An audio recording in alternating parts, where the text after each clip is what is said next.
Sama ni lugaran eh.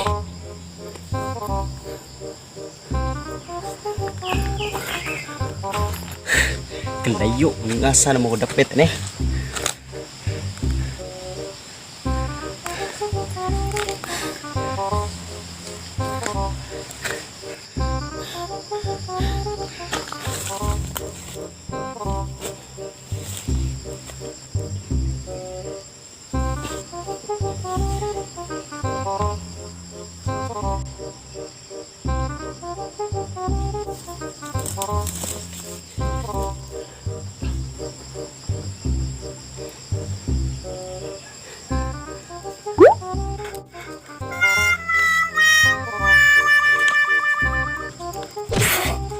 Kebaho.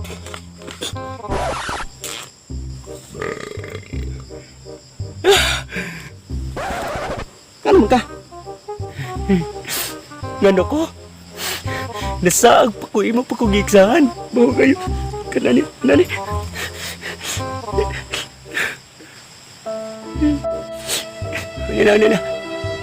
Kailangan Andro.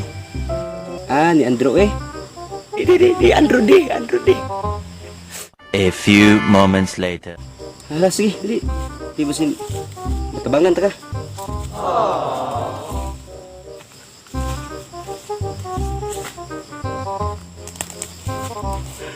What? A few moments later. Brad! Asa naman to siya? Yan! Brad! Ito.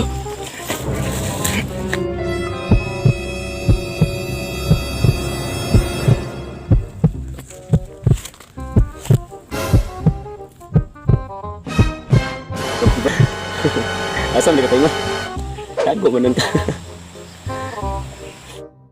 tingong pagpinsa kagok katod kila Androde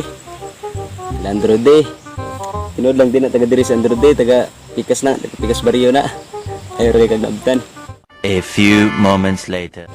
Ibaw ka ang sa katawa sa kibaw asa sa paingon sud gyud kaniya doon sa tong kinabuhi pod desus espirituhanon nga bahin kung wala ta kahibaw kung asa ta paingon siguro di ta kadto ako mga tanak ko nimo karon ibaw pa ka kung asa ang dalan paingon sa langit.